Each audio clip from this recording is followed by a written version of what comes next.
looking forward to having a little word with her. Molly is going to be playing at the Romp Festival, and there she is. Hi, Molly Tuttle. Welcome to Trivial Thursdays. Hi, thanks for having me. Absolutely. Thanks for joining us. We you've had kind of a you've had some good years here lately. I have, yeah. Yeah, Congratulations on your Grammy, by the way. thank you. I Thanks. I believe just it's your got a, second. it is, yeah. Second in a row Bluegrass Album Grammy, and I just got the notification today that it's getting shipped. It arrives tomorrow, so I'm excited to pick The up that. Grammy itself. You mean Yes. like? Do you think that comes insured, or do you think they just like, I don't know, get it out to her somehow? I have no idea. I think that it said I have to sign for it at least. So hopefully it won't Yeah. just be like sitting on my porch while I'm out of town or something. Now, what happens when you've got a whole band to share a Grammy with? I mean, you don't like chop it up or anything? You could have it 3D printed. Each person Well, have the one, maybe. exciting thing is we all get Grammys. So Oh, they got theirs before me. So they're all texting these pictures, opening their Grammys. I'm like, I don't have mine yet. that's just not right. Um, Now, Molly, I'm so happy to get to visit with you for just a few minutes. I am curious. This is a sort of weird, broad form question, but what on earth is happening in bluegrass? Um, a lot of stuff, I think. I think bluegrass is, you know, as we enter this age where everyone's kind of listening to all sorts of different styles of music and people's minds are really open to different kinds of music that they may not have listened to before.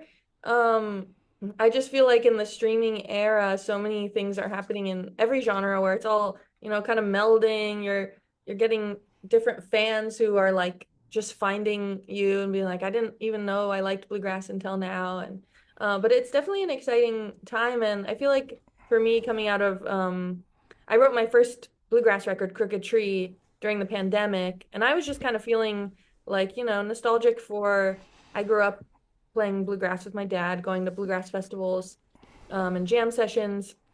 And I started getting nostalgic for just that like connection, that community part of the music that's such a big part of playing bluegrass. A lot of people who come out to my shows are bluegrass pickers themselves. Um, and so I think it just people resonate with it because it is kind of like a music of the people that you all get together and play. That's Molly Tuttle here on Trivial Thursdays. Molly, this it reminds me a little bit of. I feel like we're seeing this certainly in jazz and really a variety of forms of music that you used to have these just much more concrete, no pun intended, silos. um, and but now you've got people who are such students of a variety of forms of music, and it's no longer kind of expected that, say, a classical musician is going to stay in their lane, Right. or a rock musician or a jazz musician. I think of Julian Lage, Yeah. who just can play anything. Hmm. And then honestly, your sometimes collaborator Billy Strings the Yeah. same way. So you get these Yeah. people bringing these influences into a form of music that I feel like previously had been, kind of narrow focused. And I don't mean to, you Right. know, misrepresent bluegrass by saying that.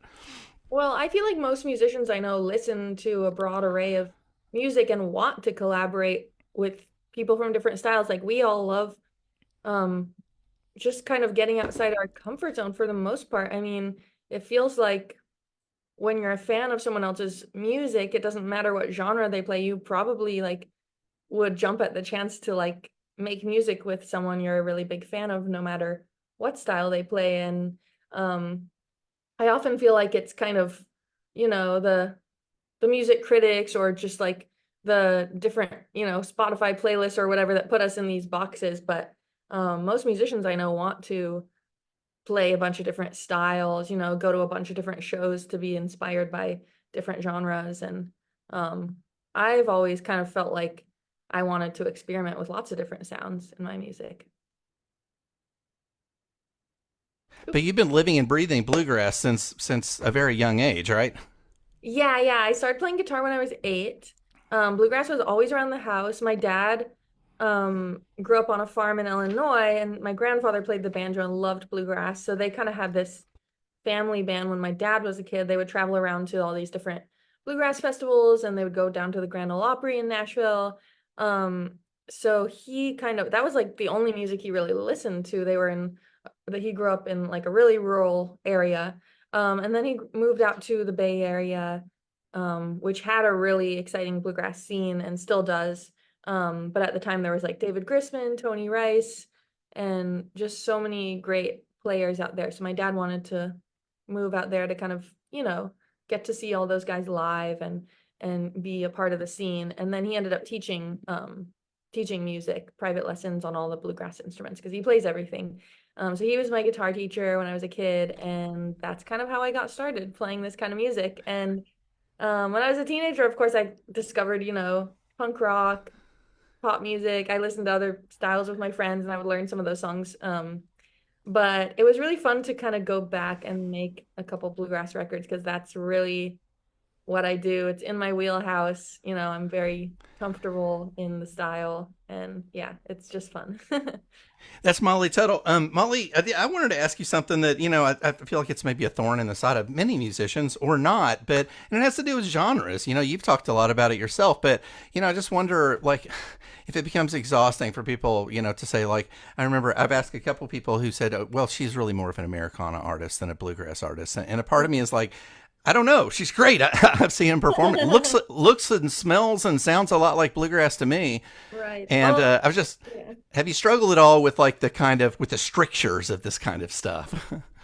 I don't really care what people call it. I just want to make music that I like, that hopefully other people like. Even like, it was funny when I made my album Crooked Tree, I was kind of like, my idea going into it, I was like, I'm gonna make a bluegrass album and gonna hire a bunch of my favorite bluegrass musicians, write all these songs that are very, do have some parameters around them to make them in that tradition of like the Stanley Brothers, Bill Monroe, Hazel Dickens, people I grew up listening to. And then I played it for my dad, and he was like, this is cool, but like, when are you gonna make a real bluegrass album?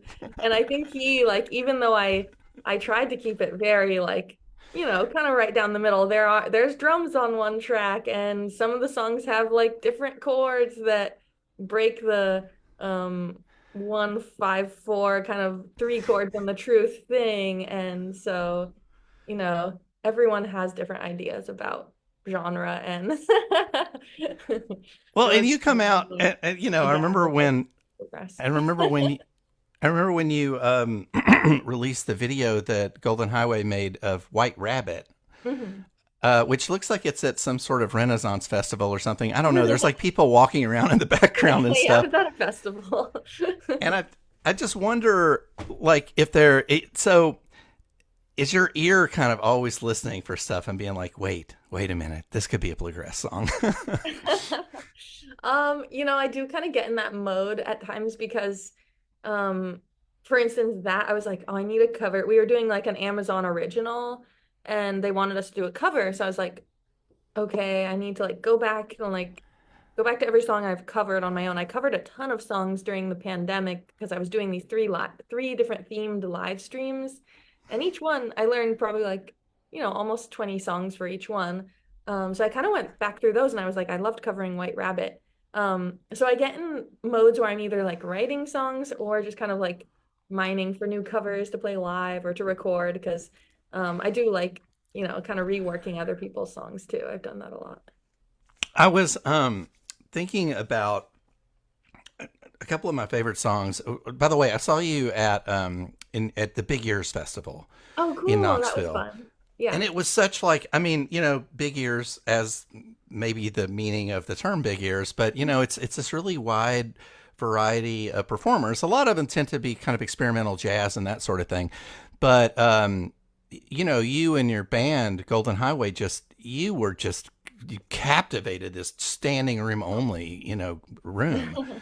You all just come out and you just sort of just immediately start shooting lightning bolts at people, I feel like. In the yeah. One of the songs, so, on the one hand, I feel like you've got this audience that is, in the case of Big Ears, this audience, it's like a really, really wide assortment of people there for different kinds of music. And a lot of them came to see Molly Tuttle and Golden Highway, which was pretty cool. What was your experience of playing there in the context of like the other music that was happening there? Yeah, so I kind of got the call to play that one. Well, I was actually supposed to play it in 2020. It got canceled, obviously. But that's a festival I've looked at and been like, oh, I really want to play there because the lineup is so diverse and I feel like it's so well selected that I end up there's so many bands I personally want to see. Unfortunately, we were kind of up against, some studio time we had booked and stuff. So I was just in and out. So I didn't really get to see anyone else, although I wanted to. But a big part of the reason for why I was excited to do it was my label None Such was kind of celebrating their 60th anniversary, and they had a ton of bands there. And they were like, oh, we'd love it if you would play Big Ears. And so it was cool to kind of reconnect with the people at my label. And one thing I love about None Such is their roster is sort of like reflective of Big Ears as well, where it's like, they had to like race from my set to go see Brad Meldau, who's also on None Such. And it's just this wide array of different people. Rhiannon Giddens was there. She's on the label too. Hooray for the Riff Raff. Sam Amadon, who I'm a big fan of. It's all these people who are kind of, carving their own path with their music. That's how I would sum it up. Having gone three years or so, it's like if you're trying to explain it to someone who doesn't know anything about it, I feel like more than once said it seems to be for people who want to musicians who want to celebrate one another for sort of like staying true to what they want to do. Right, yeah. Yeah. Molly Tuttle is here. This is Trivial Thursdays on WRFL. Molly, I want to back up because you mentioned Hazel Dickens and Alice Gerrard. I was listening to an interview with Alice a while ago, I think from the podcast, The Bluegrass Situation. And she said something that I thought was so interesting when she reflected on the early days of her and Hazel, which was they talked about how they first decided to make this record, the Hazel and Alice record. And she said, I'm paraphrasing, but she said, no one had ever really thought about two women singing together, which seems just so, it seems so outrageous to think that. But, bluegrass and old time music, while certainly not exclusively, a patriarchal male situation, certainly has lots of male players and an implicit attitude that goes along with it, maybe that's reflected in her quote. And I'm just wondering what it's been like for you to kind of like rise up through the ranks of this, of this genre that has so often been kind of male dominated. Yeah, well, I think it's like difficult in one way, but it's also like rewarding in another way. I think that like there's definitely been experiences where I feel like I'm kind of the odd one out for being like, a lot of times the only woman in a room of people playing music. Sometimes I second guess, like, did I get this job because I'm a woman and they needed to check a box? And that's not a good feeling for anyone really to be like, do I really deserve to be here? On the other hand, I feel like kind of, I've done things like when I won the Guitar Player of the Year award at IBMA, I was the first woman to have done that. And a lot of girls and women have told me like that meant a lot to me. And so that feels rewarding to be like, well, maybe I'm kind of making it easier for the next generation to come up and do similar stuff or inspiring people or just changing people's attitudes. And maybe someone will have a more open mind next time they encounter like a woman in a jam session who wants to take a solo. They won't skip over her like I've been skipped over before. That is very, very hard to imagine you being skipped over in a jam session. Let's talk about, so Molly Tuttle is here. She's playing at the Romp Festival in Owensboro later in June. I can't remember the date right now. So that's in Western Kentucky. Heck of a lineup. You played Romp before, I believe. Yes, I played it last year for the first time. Yeah, it was so much fun. I just missed you, and I got there, and I was so upset. Yeah, I think we were on like Thursday or like the first day, whatever it was. Let's see. So I've been thinking about a couple of your favorite songs, San Joaquin, and then at Big Ears, you also played Down Home Dispensary. Yeah. And at first, I thought, and I've been watching Billy Strings, and pictures of him with like a giant spliff on stage and that kind of thing, and it sort of feels like something that bluegrass has not really been that traditionally embracing of, but. Right. I thought of this other thing, which was I was just like, well, is San Joaquin just kind of a modern version of Mountain Dew or like a bootlegger song? They're kind of, and that's definitely in bluegrass, I think, right? Yeah, exactly. I think because, okay, so I'm not like a huge pot smoker. I get like social anxiety if I do. I'm pretty like lightweight with it. I might partake a little bit at home, like if I want to, lie down, go to sleep or something.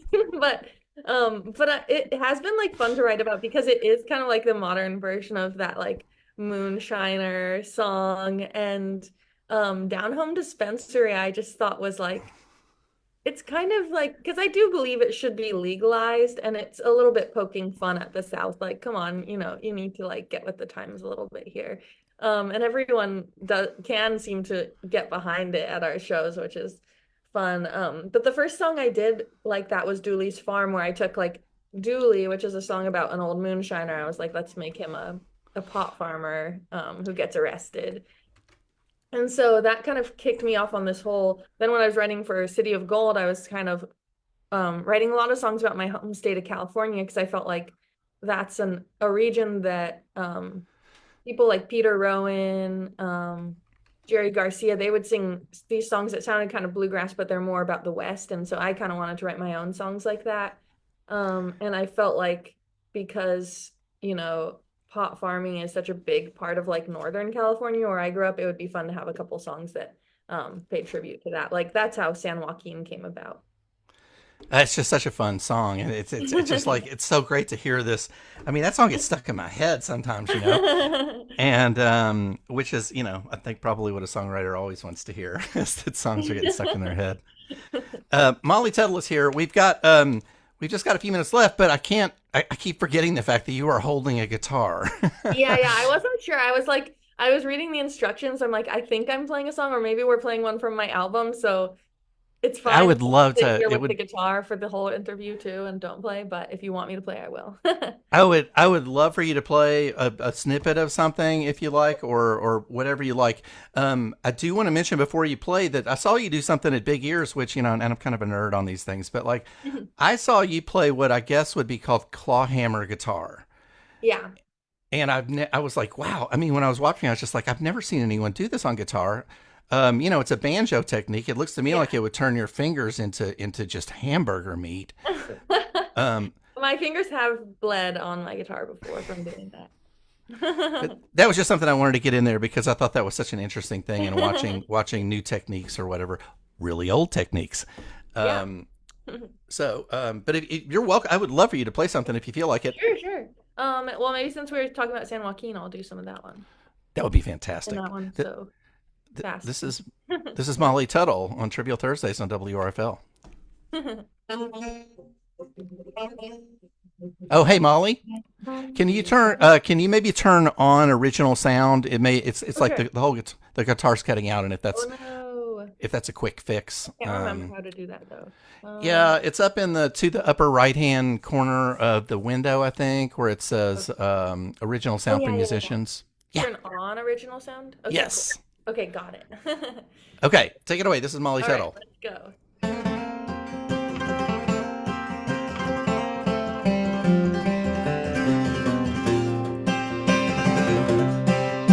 Riding on the San Joaquin, bringing in some Humboldt green. Watch out for the police, he'll pick your pockets clean. Toss him into Hatchapee. When you get to Richmond, I'll be gone. Soon as the suitcase is sold. Till then I'm rolling down the line, looking for the next high tide, riding on the San Joaquin. Well, San Joaquin's a mighty good line. There's a mighty good chance you'll blow your mind. Each time you hear that whistle blow, I'm smuggling in another love. Riding on the San Joaquin, bringing in some Humboldt green. I'm just rolling down the line,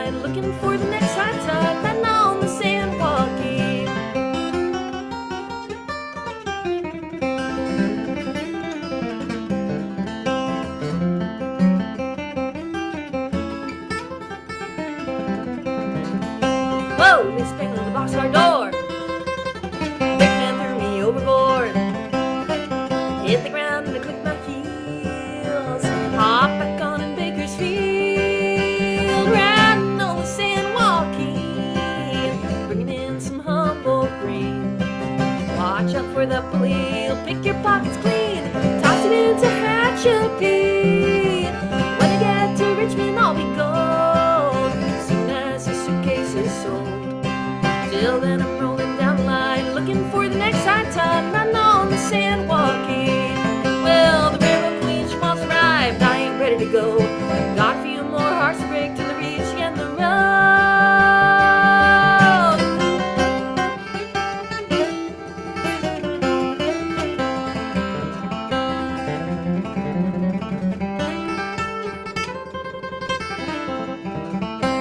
riding on the San Joaquin, fastest you ever seen. And when my riding days are over, toss me in the baggage car, put that reefer in my mouth, spark it up and send me south, riding on the San Joaquin.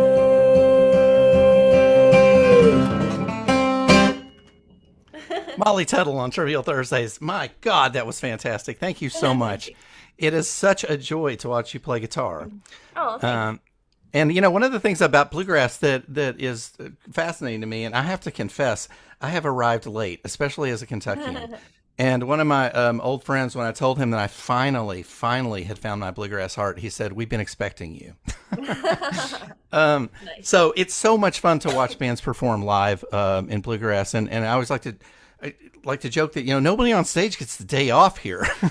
Like nobody in your band gets the day off. Everybody's got to tear it up. Yeah, And totally. yeah, right.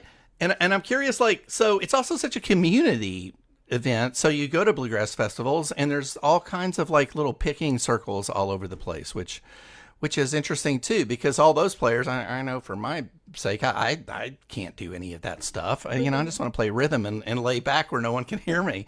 But Yeah. but bluegrass is sort of historically a virtuosic musical form, I would say, and and so I don't know what my question is exactly. It's kind of an interesting juxtaposition where you've got people who on the one hand come to see performers rip, and then also people who want to get together in these sort of community circles and play.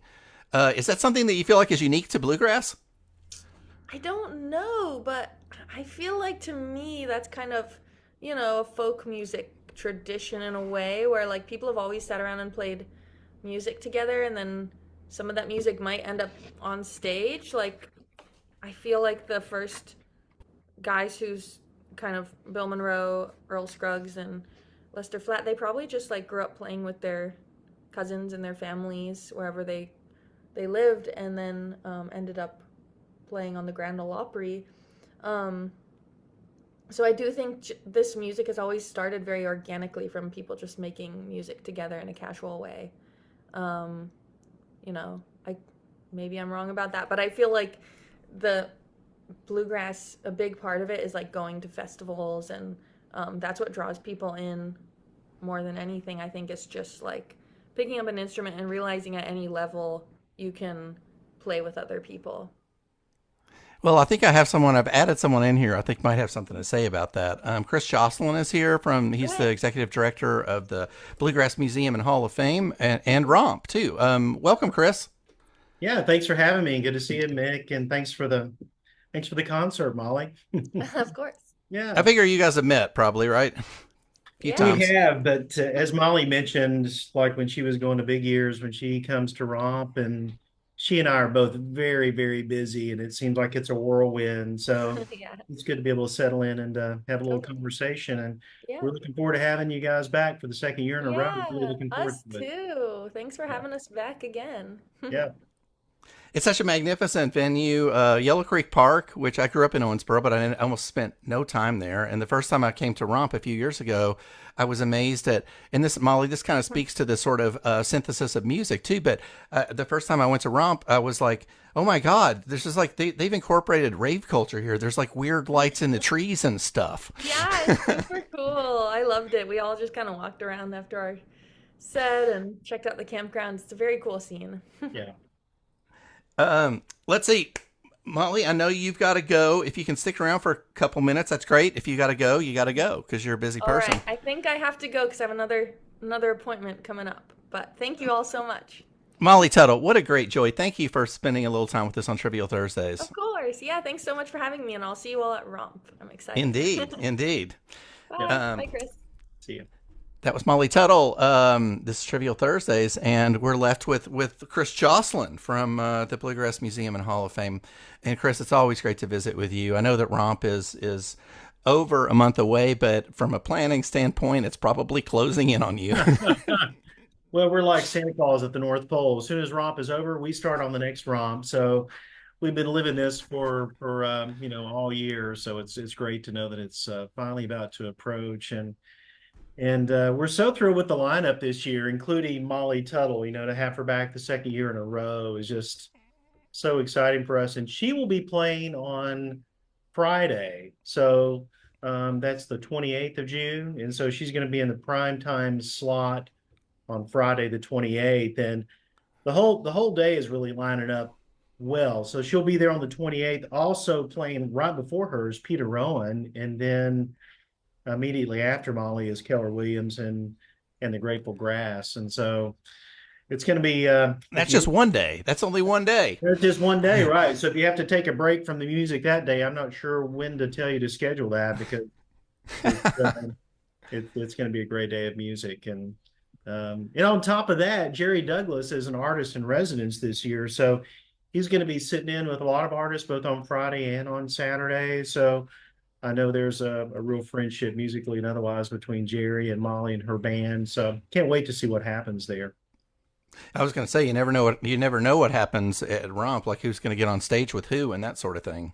Yeah, absolutely. Absolutely. And with all festivals, it's about the overall experience, and Romp is no exception. Obviously, the music is what energizes everything. But Mick, you talked about Yellow Creek Park, which is just a few miles outside the city center of Owensboro, so just a stone's throw from the Hall of Fame, where I am located, where I work. But it's a great camping festival. There's a lot to do there, even when you're not listening to the music, in terms of hiking and camping and fishing and pickleball and frisbee golf. And of course, there's a lot of music in the campground. We have craft vendors and great food trucks. So it's just an extravaganza. And as you know, Mick, since your roots run deep in Owensboro, it's a sense of pride for me here in my hometown to be able to host that and host people from really all over the country that make a beeline here for Romp every year. So it's the last weekend in June, the 26th through the 29th of June. Yeah. And I think it's becoming kind of a homecoming for a variety of people. I'm not sure how many. 21st. Yeah, the 21st annual Romp. This is becoming something that I know. I will say that my brother, multiple years early on, my brother was like, "Hey, you should come. You need to come. You should come to Romp. You should come to Romp." Yeah. And people that wind up going, I think it becomes a tradition. Sure. Yeah. Well, and it's a bluegrass festival because it's produced by the Bluegrass Music Hall of Fame and Museum. But as you mentioned before, that word bluegrass in the modern era is really a pretty textured landscape creatively now, and Romp reflects that. And I think that's the secret to the success. Like on Thursday night, the first night of the main stage, we have East Nash Grass and the Poe Ramblin' Boys. Poe Ramblin' Boys are like a neo-traditional bluegrass band.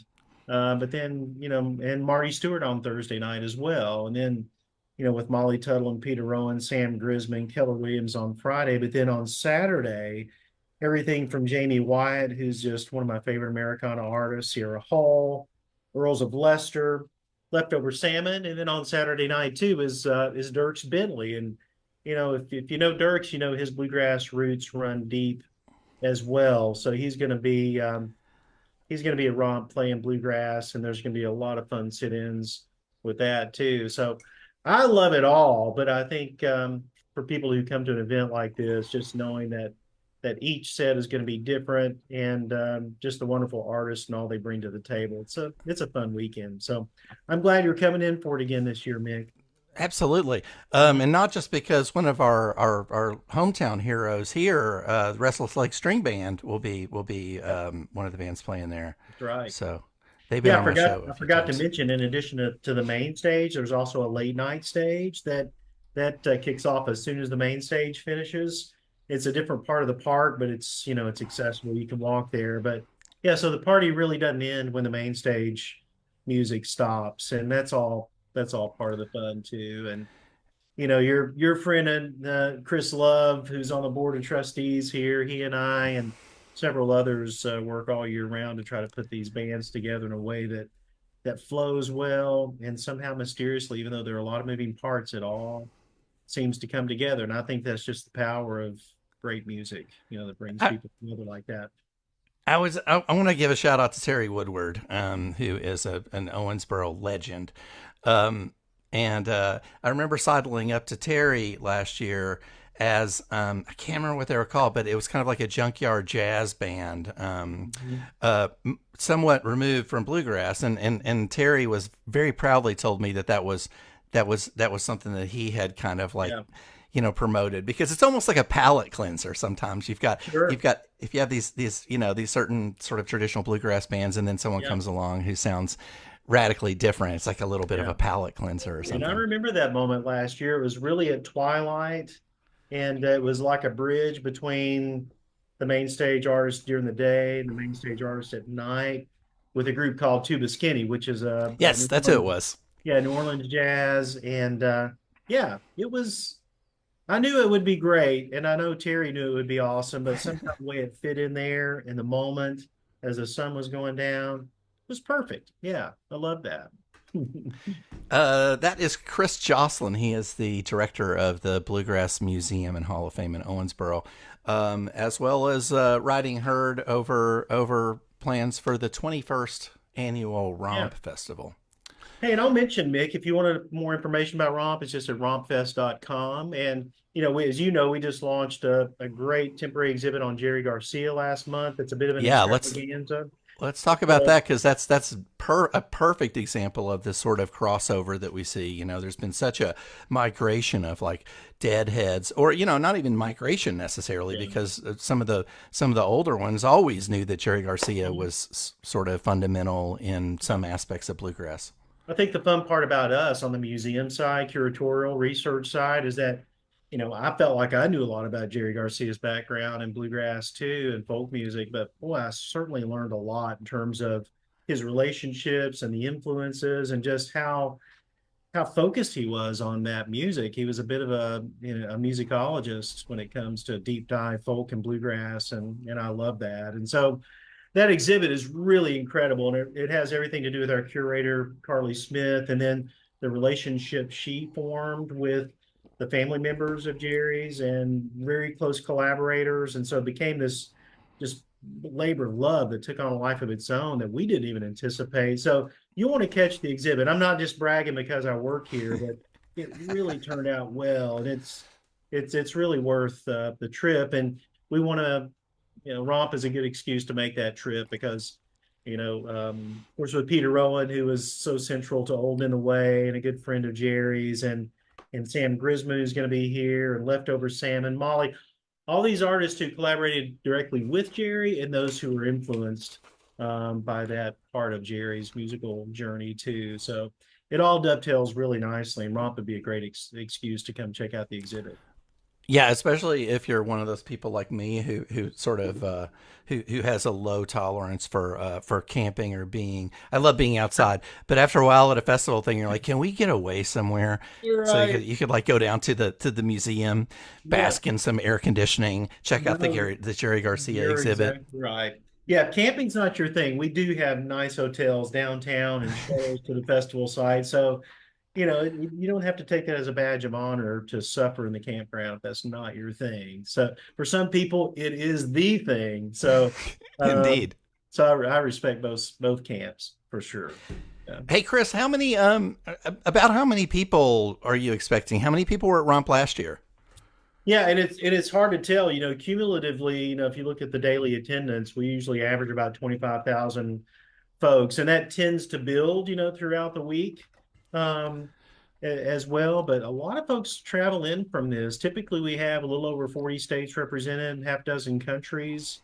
So, again, I think it's an opportunity for your hometown, Owensboro, to play host to people from all over the country. And I love how, you know, Owensboro is a small town in some sense, but it feels like a bigger town in terms of just the amenities and the people and the ability to gear up for large events like this. So it definitely is a family affair where everyone prepares for that and enjoys playing host to people around the country. And we love it. The idea is that hopefully maybe Romp is a gateway for people to discover Owensboro and the Hall of Fame, and they'll look for excuses to come back. And this just becomes part of their routine, and we're on their radar for great music experiences. Well put, as always. Chris Joslin, you're doing such an incredible job of evangelizing the living music that is bluegrass. I've said this before, but we're talking about a form of music that sometimes feels a little abstract. Talk about it getting played in, at the Bluebird Cafe, I think was what it was called, that in different places, but sometimes it's not necessarily that. It's not like you can just land for a while anyway. Let's say it's not like you could just land in Kentucky and just go straight to a bluegrass show. But increasingly, I feel like the work that you're doing does make that more possible. Does make it more likely that that bluegrass music is seen as a living art form. I agree. I mean, I'll contend that I think we're somewhat in the golden age of this genre of music. I mean, I love the history of it, and I love that it's rooted in time and place and people. We tell that story, but then I think about how the music is in the hands of the next generation. People like Molly Tuttle and Billy Strings and Sierra Hall, and just these incredible musicians, and their creativity and their innovation is just over the top. But there's always, as Molly, she mentioned the names Bill Monroe and Earl Scruggs and Lester Flatt. There's always this sort of looking back to honor their heroes, like Billy Strings does with Doc Watson. So I think that's healthy for the genre, but at the same time, the audiences are building for this genre of music. And I love the fact it's probably healthy too that it's hard to define what is bluegrass. It's a spectrum, but you know it when you see it, but it's sometimes hard to explain. You know it when you hear it. But I think events like Romp and others around the country really underscore that and punctuate the fact that bluegrass music is alive and well in the hands of the next generation. And there's something for everyone along that spectrum, from jam bands to neo traditional groups. So man, I agree. I couldn't agree with you more. I think it's awesome. And it's just so breathtaking to watch, especially, and, I like all kinds of music, including weird abstract music like Negative Land that was on the show before. But to see any group of people get up on stage with, for lack of a better term, basically boxes with strings attached to them. Yeah. And just see what they do is, I think it's just thrilling to watch. Even if you think you never want to listen to a record, which was my position for a long time, although that has changed. Right. But seeing it in person right in front of you is such a delight. Yeah. And I think people like Molly, Sierra Hall, they're inspiring for this next generation. I know my daughter, I have a daughter in her late 20s, but when she saw Rhiannon Giddens for the first time, suddenly, and as a teenager, she was suddenly interested in the banjo because she saw another woman, very creative, playing the banjo.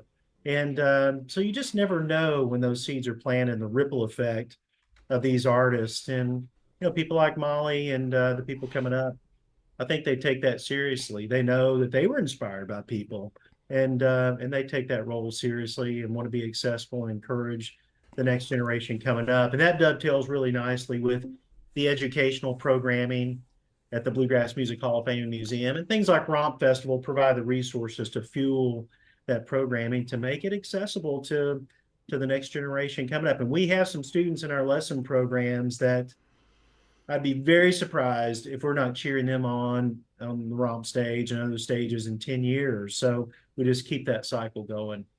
I'm trying to remember I was down there. I didn't catch you, but a few weeks ago, and there was, you'll probably know him by name. There was a little kid whose last name is V, I believe, who just was destroying it with Scott Napier and like a circle there. I wish I could think of his name. Yeah. Yeah, we've got a handful of young kids, 10, 11, 12 years old, that they're just such good musicians. It's one thing to be able to play a song and parrot things back, but it's another thing to be able to be in a circle of other musicians and take some cues and just play spontaneously like that, actually make music. And to see young people with that kind of ability and that kind of sensibility, man, that's really incredible. So that's a lot of fun. And I get to be on the front row seeing that unfold every week, at the Hall of Fame, and I love it.